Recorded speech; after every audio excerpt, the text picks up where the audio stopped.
Okay, alright, Mr. Reeseburger123 here, and I just thought I'd do a quick video on my home theatre PC that I built around 2 years ago, because it failed.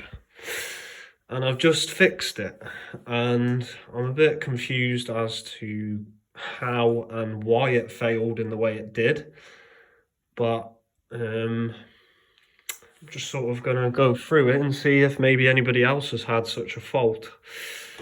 So I built this around 2 years ago. It's a mini ITX rig, some Silverstone case. It's a pretty nice case. It's got a slot for a bigger graphics card at the top. Other than that, it's just a mini ITX case. Be Quiet 350 watt power supply, good power supplies. Apart from they use cheap capacitors inside, Capson brand, but it is brand new, so I'm hoping that the supply should last a few years before the caps start failing. Other than that, it's some Asus 1155 motherboard with a i5 2400M, I believe. It might be like a 2450M or something. Nothing special. It's like a 3.2 gigahertz quad core, nothing too fast or too slow. And we've got a GT210 here, which I've ran for like the last 10 years, which I'll put a little fan there to help it cool. And some 128 gig SSD, it's just the cheapest one. I think it's like an OCZ or something. So anyway, this PC started failing to switch on properly. So it originally started where it would boot up, it'd get to the desktop, then it would freeze at the desktop, and then it would shut off and then restart. And it got to the stage where it wouldn't even turn on at all. It would just judder the fans a little bit, like spin the fans up, and then it would just die. So I originally suspected it was a Southbridge BGA fault, because I actually was testing this PC last week. When I put pressure on the Southbridge chip here, the system would work. As soon as I let pressure off of that, it would go off.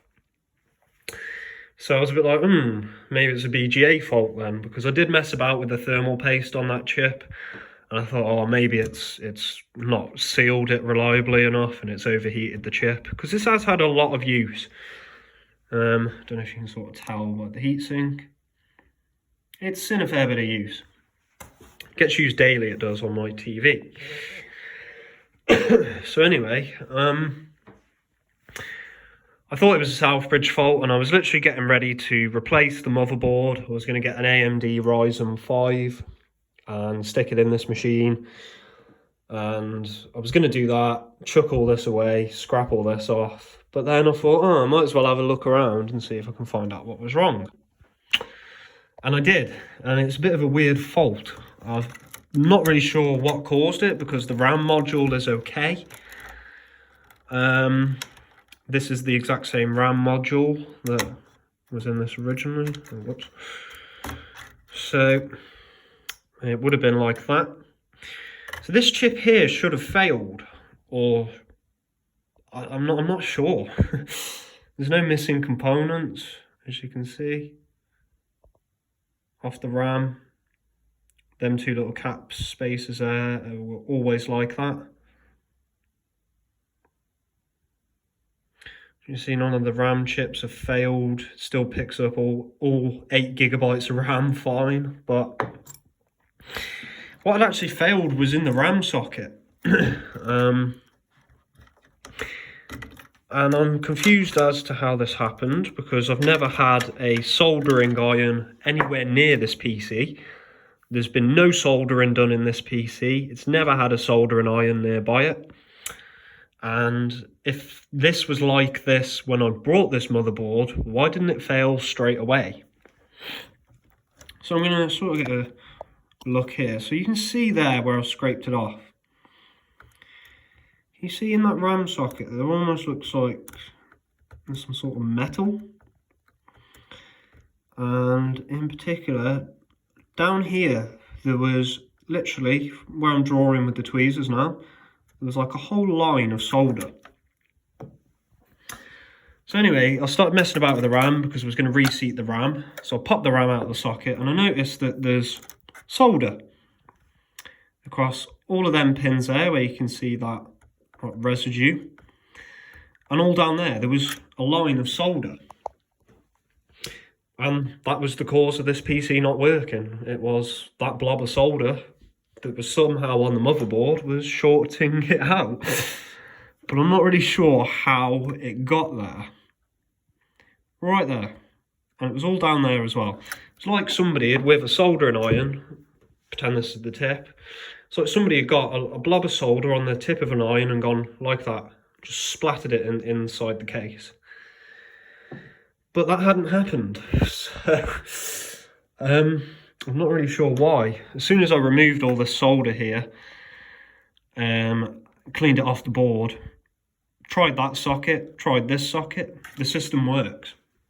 It hasn't gone off since. I've been running it for the last few hours. It's been absolutely fine. And it was down to there being a bit of solder on the RAM socket. But I'm not sure how or why that got there, because this PC was in use for about 2 years before it started acting up. So, and there's nothing at all wrong with this RAM stick either. I'm not really sure what went wrong and how that ended up getting down there and shorted out the RAM socket, but either way, that is what caused this PC not to work. So I'm not using the back socket because it's a bit harder to get it in because the heatsink there, but it does still work. Oops. I'm going to monitor to show you it booting off either, see any other issue.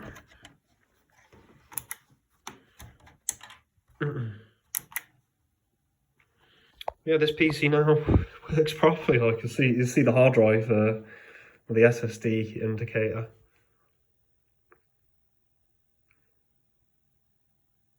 Maybe not. But yeah, that was the issue with this PC. It was because there was a blob of solder on the RAM socket. I removed that and the PC is fixed. Oh yeah, that's why you're not going to see the SSD indicator, because it isn't plugged in. Just plug that in there, just so you can see this PC working. Yeah, I just wondered if maybe anybody else has had something similar happen to them. There you go. Where the PC randomly died and the fault was down to there being solder on the RAM socket.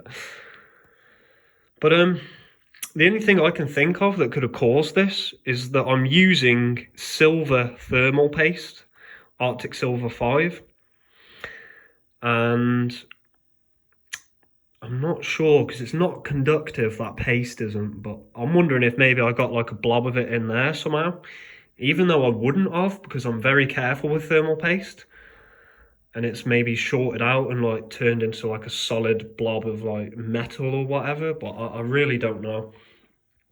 So if anybody has any ideas where a blob of solder could have come from in this PC, let me know, because I was totally confused as to how a massive ball of solder got down there in that RAM socket and shorted it out. So yeah, thanks for watching.